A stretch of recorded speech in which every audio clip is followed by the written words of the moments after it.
Bismillahirrahmanirrahim. Assalamualaikum warahmatullahi wabarakatuh. Alhamdulillahirrabbilalamin. Assalatu wassalamu ala asrafil anbiya wal mursalin Sayyidina Muhammad wa ala alihi wa sahbihi ajma'in. Amma ba'du.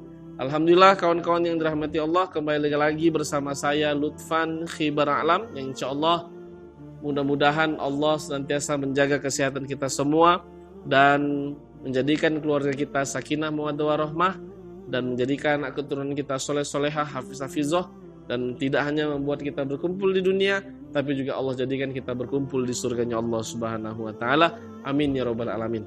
Kembali lagi kita dalam sebuah program, di salah satu program di Qaf TV channel, yang insya Allah memiliki sebuah program mengambil hikmah dari sebuah kisah, baik itu dari kisah Nabi SAW dan juga para sahabat serta para ulama tabi'in dan seterusnya. Dan insya Allah hari ini kita akan memasuki kisah keempat yang diambil dari sebuah kitab Mawaqif wa Ibar karangan Syekhuna Profesor Dr. Muhammad Daud. Kita doakan mudah-mudahan beliau selalu diberkahi oleh Allah dan mendapatkan amal jariah yang besar dan banyak dari pelajaran atau hikmah yang bisa kita dapatkan dari kisah yang ditulis oleh beliau ini. Nah, kisah yang keempat di sini berjudul Min Adabit Ta'affuf. Min Adabit Ta'affuf ini adalah adab untuk ta'affuf. Ta'affuf itu adalah sikap untuk enggan meminta-minta. Sikap untuk enggan meminta-minta. Nah, seperti apa kisahnya? Mari kita sama-sama simak kisah berikut ini. Asbaha Abu Sa'id al-Khudri. Ini sebuah kisah tentang Abu Sa'id al-Khudri. Abu Sa'id al-Khudri ini adalah seorang sahabat yang juga hidup di zaman Rasulullah SAW. Asbaha pada suatu subuh, dan beliau terjaga sampai waktu subuh. Walaysa fi baitihi ta'am. Kenapa beliau bisa terjaga sampai waktu subuh? Karena tidak ada makanan di rumahnya. Walaysa fi baitihi ta'am. Wa qad asaba ala batnihi hajaran minal ju'. Bahkan sampai-sampai Abu Sa'id al-Khudri ini melilitkan kain di atas perutnya dengan batu, hajram minal ju', untuk bisa menghindar dari rasa lapar. Supaya tidak terasa rasa laparnya, beliau melilit batu-batu kecil untuk beliau lilitkan dengan kain di atas perutnya. Karena ini salah satu hal yang juga pernah dilakukan oleh Nabi SAW dalam keadaan lapar, dan Nabi kita melilitkan beberapa batu di atas perut langsung beliau, di atas perut beliau langsung. Dan ini juga salah satu istilahnya sesuatu yang pernah Nabi contohkan, tapi hampir jarang kita melakukannya di zaman ini. Tapi kisah ini juga dicontoh oleh Abu Sa'id al-Khudri. Beliau ketika dalam keadaan lapar juga menutupinya dengan kain di atas perutnya dengan batu. Faqalat lahu imra'atuhu, kemudian istrinya Abu Sa'id ini berkata, "I'tin nabiyya sallallahu alaihi wasallam fas'alhu." Cobalah kau datangi Nabi dan mintakanlah kepadanya. Maka istri dari Abu Sa'id al-Khudri ini mengajak suaminya, coba datangi Nabi. Mungkin kita bisa mendapatkan sesuatu dari Nabi. Karena kata istrinya, faqad atahu fulanun fasa'alahu fa'tahu. Karena siapa saja yang datang kepada Nabi untuk meminta sesuatu, pasti Nabi akan memberikannya. Wa atahu fulanun fasa'alahu fa'tahu. Siapapun yang meminta sesuatu kepada Nabi, pasti Nabi akan memberikannya. Apalagi soal makanan yang urgent, kebutuhan.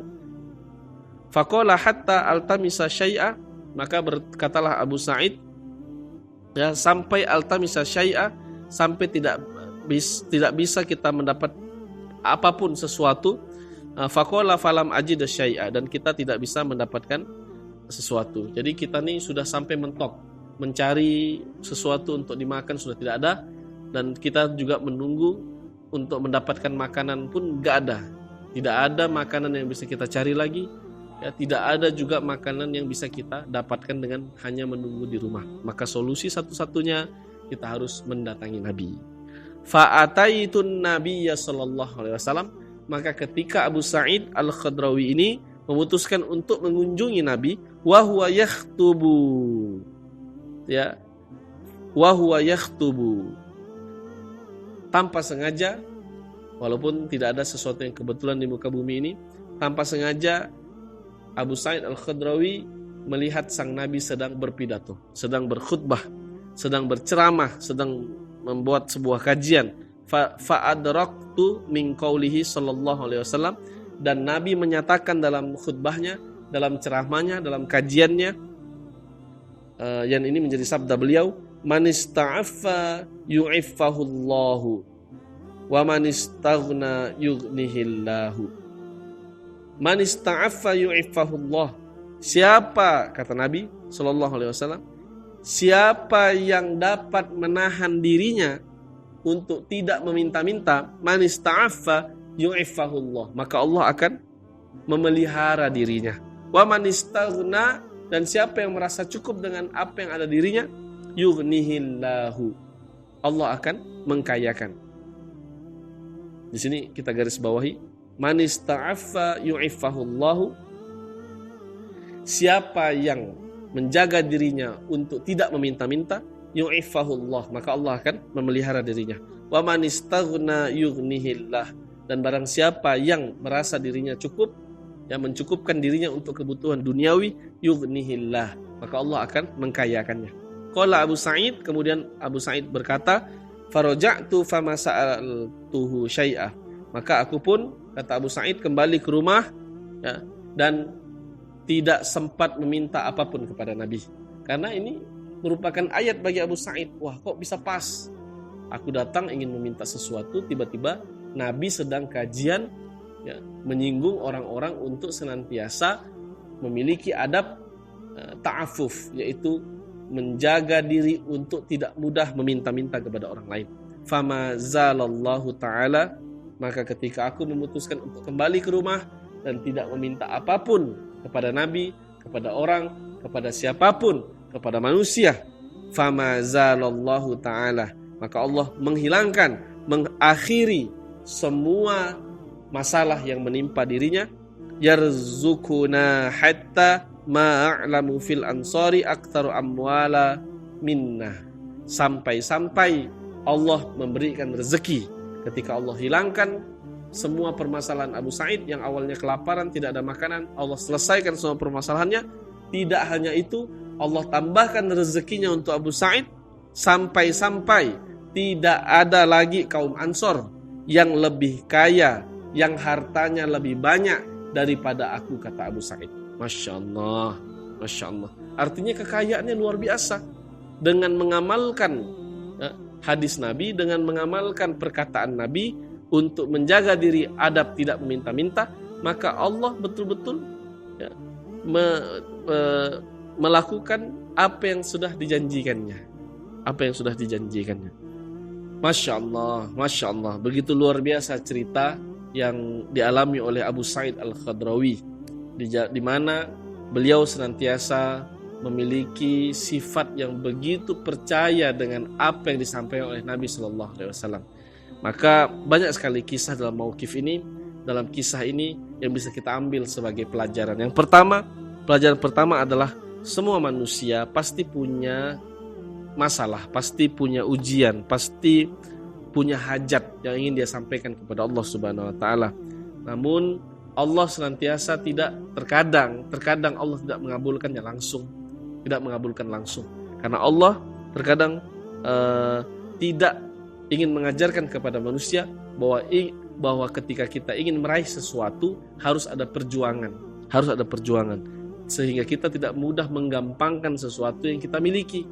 Ketika ada kita punya masalah atau punya hajat, ingin dapat jodoh, ingin punya istri, di mana orang lain mudah ya nikah, mudah ya dia dapat jodoh, tiba-tiba kita berlarut-larut dibuat Allah di pending-pendingan lagi oleh Allah Subhanahu Wa Taala. Agar apa?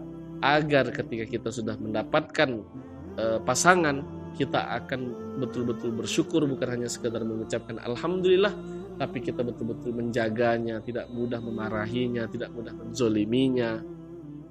Begitu juga ketika kita sudah bertahun-tahun menikah belum dikasih anak. Yang lain mudah ya dapat anak, bahkan ada orang tidak nikah tapi bisa punya anak, ya kan? Nah, ini kita udah nikah betul-betul bagus-bagus, ya udah ngaji, udah sholat, tapi belum dikasih anak. Karena Allah ingin melihat perjuangan. Ketika meraih sesuatu dengan perjuangan, maka rasa syukurnya akan jauh lebih meningkat.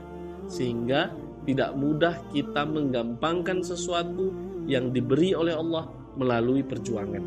Tidak mudah kita menggampangkan sesuatu yang diberi oleh Allah Subhanahu wa taala melalui perjuangan. Kita dapat anak setelah 7 tahun menikah baru dikasih anak, sehingga kita tidak mudah memarahi anak, tidak mudah menzolimi anak, tidak mudah membiarkan anak begitu saja. Pasti kita mengingat perjuangan besar yang kita lakukan, mengorbankan segalanya untuk bisa hadirnya anak ini di tengah-tengah keluarga kita. Dan begitu pula yang lainnya. Apapun hajat kita hari ini, apapun masalah kita hari ini, kita tawakalkan semuanya kepada Allah. Karena di surah Al-Baqarah ayat 286, la yukallifullahu nafsan illa wus'aha. Allah tidak mungkin memberikan beban kepada suatu kaum di luar batas kemampuannya. Ini merupakan menjadi sebuah isyarat kepada kita bahwa jangan takut, ya, kita diberikan masalah atau ujian di luar batas kemampuan kita. Pasti sebesar apapun masalah yang Allah berikan, pasti ya kita mampu untuk menyelesaikannya. Tapi saya rasa saya tidak mampu. Yang tahu siapa? Kita atau Allah? Allah. Di surah Al-Baqarah ayat 216, kutiba alaikumul qital wa huwa kurhul lakum wa asa an takrahu syai'a wa huwa khairul lakum wa asa an tuhibbu syai'a wa huwa syarrul lakum wallahu ya'lamu wa antum la ta'lamun. Bisa jadi sesuatu yang kita anggap baik buruk di mata Allah. Kalau Allah kita anggap baik, ya Allah kabulkanlah, ya Allah ini baik untukku ya Allah. Tapi bagi Allah buruk, maksudnya buruk kalau dikabulkan cepat bisa membuat dampak buruk untukmu, maka aku tahan sampai kamu siap untuk mendapatkannya. Dan bisa jadi sesuatu yang kita anggap buruk baik di mata Allah, baik di mata Allah. Wallahu ya'lamu, siapa yang tahu? Allah semua. Wa antum la ta'lamun, sedangkan kamu tidak tahu apa-apa. Artinya Allah tahu mana yang tepat untuk kita, mana yang terbaik untuk kita, kapan tepatnya kita punya istri, kapan tepatnya kita punya suami, kapan tepatnya kita punya anak, kapan tepatnya kita mendapatkan apa yang menjadi keinginan kita. Masya Allah. Maka butuhnya sifat ridho, sebagaimana yang disampaikan oleh Nabi, waradha bima qasamallahu laka takun aghnan nas. Siapa yang ridho dengan apa yang sudah ditetapkan oleh Allah Subhanahu wa taala, maka Allah akan mengkayakannya di antara manusia-manusia yang lain. Masya Allah, luar biasa sekali ya. Nah, pelajaran berikutnya yang bisa kita ambil di sini adalah bagaimana seorang sahabat Rasulullah SAW, seorang sahabat yang bernama Abu Sa'id Al-Khadrawi, padahal beliau hanya mendengar apa yang disampaikan oleh Nabi, wa man istaghna yughnihillahu. Siapa yang merasa cukup ya akan kebutuhan dunianya, maka Allah yang akan mengkayakannya. Dan Abu Sa'id hanya mendengar itu. Maka ketika Abu Sa'id yakin apapun yang disampaikan oleh Nabi, apapun yang dilontarkan dalam lisan Nabi SAW pasti benar. Karena di surah An-Najm ayat 4, in huwa illa wahyu yuha. Apapun yang disampaikan oleh Nabi itu semua merupakan wahyu dari Allah Subhanahu wa taala. Wa la yantiqu 'anil hawa. Itu bukan semata-mata hanya hawa nafsunya Nabi SAW. Karena apapun yang disampaikan Nabi, apapun yang dilakukan oleh Nabi, dan apapun yang dipikirkan oleh Nabi, semuanya kebenaran, semuanya merupakan wahyu dari Allah Subhanahu wa taala. Sebagaimana firman Allah di surah Al-Hasyr ayat ke-7, wa ma atakumur rasul fakhuduhu wa ma nahakum anhu fantahu wattaqullah innallaha syadidul iqab. Maka sudah sejogjanya ketika sudah datang Rasul kepada kita, kita harus ambil apa pesan yang dibawa oleh Rasul kita, apa pesan yang dibawa oleh Nabi kita. Rasul kita SAW sudah mewasiatkan dua hal, Al-Quran dan sunnahnya. maka sudah sejogjanya kita senantiasa bertakwa kepada Allah Subhanahu wa taala melalui dua warisan yang sudah diwasiatkan, yang sudah diwariskan kepada kita melalui Nabi Shallallahu alaihi wasallam ini. Maka kawan-kawan yang dirahmati Allah, sudah sejogjanya kita sami'na wa ata'na dengan apa yang disampaikan oleh Nabi. Kita harus yakin dan percaya kalau manusia bisa ingkar janji, Allah dan Rasulnya tidak mungkin ingkar janji. Innallaha la yukhliful mi'ad. Maka di surah Al-Anfal ayat 24, a'udzubillahi minasyaitonir rajim. Wa'lamu annama ghanimtum. Di surah Al-Anfal ayat 24, ya ayyuhalladzina amanu stajibu lillahi walir rasul idza da'akum lima yuhyikum wa'lamu annallaha yahulu bainal mar'i wa qalbihi wa annahu ilaihi tuhsyarun. Wahai orang-orang yang beriman, penuhilah seruan Allah dan Rasulnya, yang dimana seruan Allah dan Rasulnya ini pasti memberikan kehidupan kepadamu. Maka apapun yang disampaikan oleh Allah melalui firman-Nya Al-Quran, dan apapun yang disampaikan oleh Nabi kita Sallallahu Alaihi Wasallam, ya, dalam perkataannya, dalam sunnah-sunnahnya, maka kita senantiasa ikuti. Apalagi Nabi kita, Rasul kita Sallallahu Alaihi Wasallam merupakan contoh uswatun hasanah, bahwa Allah tuh ingin manusia tuh seperti ini, seperti Nabi kita ini, yaitu Rasulullah Sallallahu Alaihi Wasallam. Maka pelajaran berikutnya yang bisa kita ambil terakhir, yaitu sikap yakin dan percaya atas apa yang disampaikan oleh Allah dan Rasulnya. Man ista'affa yu'iffahullahu. Siapa yang senantiasa menahan diri untuk tidak meminta-minta, maka Allah pasti akan memeliharanya. Maka ketika Abu Sa'id Al-Khadrawi mendengar ini, beliau langsung melaksanakan perintah itu, tidak jadi meminta-minta, membatalkan keinginannya. Maka Allah meluaskan rezekinya. Allah meluaskan rezeki Abu Sa'id Al-Khadrawi, dan bahkan Allah tidak hanya menyelesaikan permasalahannya, Allah tambah dengan fadilah-fadilah, bahkan menjadikan dia sebagai manusia yang salah satu yang terkaya di kalangan kaum Ansor. Bahkan ketika dicek, tidak ada satupun kaum Ansor yang kekayaannya di atas Abu Sa'id Al-Khadrawi. Bayangkan yang sebelumnya miskin. Ini merupakan resep untuk kita meningkatkan rezeki kita. Salah satunya adalah perbanyak, ya, merasa cukup untuk urusan dunia dan merasa kurang untuk urusan akhirat. Jangan dibalik, banyak kita ini merasa cukup untuk akhirat. Diajak sholat tahajud, ngapain? Yang penting udah cukuplah sholat fardu, udah cukuplah kita kerjakan yang wajib. Yuk ngafal Quran, udah cukuplah kita baca, tak perlu dihafal-hafal. Merasa cukup untuk akhirat, merasa kurang untuk dunia. Inilah ajakan setan kepada kita. Untuk akhirat dicukup-cukupkan, untuk dunia kurang terus, tak pandai habis. Seharusnya untuk urusan dunia kita cukupkan, sebagaimana yang disampaikan Nabi ini, wa man istaghna, barang siapa yang mencukupkan dirinya untuk dunia, yughnihillah, maka Allah akan mengkayakannya. Maka cukupkan rasa kita terhadap dunia dan selalu merasa kurang untuk urusan akhirat. Udah sholat fardu, tambah lagi sholat duha. Udah sholat duha, tambah lagi sholat tahajud. Udah kita baca Quran, tambah lagi dengan hafal. Udah kita hafal Quran, tambah lagi dengan tadabburinya, kita pelajari. Udah kita pelajari, tambah lagi dengan mengamalkannya. Untuk urusan akhirat, tambah terus. Maka insya Allah hidup kita akan dikayakan oleh Allah Subhanahu wa taala fid dunya wal akhirah. Kalaupun tidak Allah balas di dunia, pasti Allah balas di akhirat nanti. Sebagaimana yang sudah kita pahami bahwa ketika Allah tidak membalas 100% kebaikan yang kita lakukan di dunia, pasti Allah akan melipat gandakannya nanti di akhirat, bahkan di surganya Allah Subhanahu wa taala. Maka Masya Allah, pelajaran yang luar biasa didapatkan dari seorang Abu Sa'id Al-Khadrawi yang juga kita bisa jadikan contoh dalam kehidupan kita. Maka jangan mudah minta-minta kepada manusia. Mintalah hanya kepada Allah, ceritalah hanya kepada Allah. Kalau kita berharap kepada manusia, pasti kecewa. Maka berharaplah hanya kepada Allah Subhanahu wa taala. Sebagaimana Nabi Yakub alaihissalam di surah Yusuf ayat 86, Qala innama asyku bathi wa huzni ilallah wa a'lamu minallahi ma la ta'lamun. Hanya Allah lah tempat kita mengadu kesusahan, mengadu kesedihan, mengadu semua permasalahan. Karena Allah Samad, Allah sebagai tempat bergantung.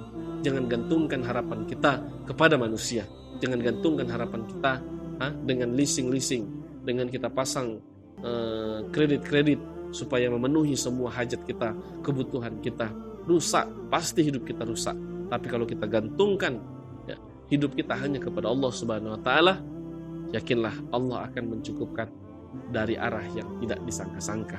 Karena semua rezeki yang ada di muka bumi ini semua bersumber dari Allah Subhanahu wa taala. Maka penuhi kewajiban kita kepada Allah, maka Allah pasti akan memenuhi semua hajat yang kita inginkan, insyaallah. Wabillahi taufiq wal hidayah. Sampai ketemu di mauqif berikutnya, pelajaran penuh hikmah tetap di Qaf TV Channel dengan saya Lutfan Khibar. Assalamualaikum warahmatullahi wabarakatuh.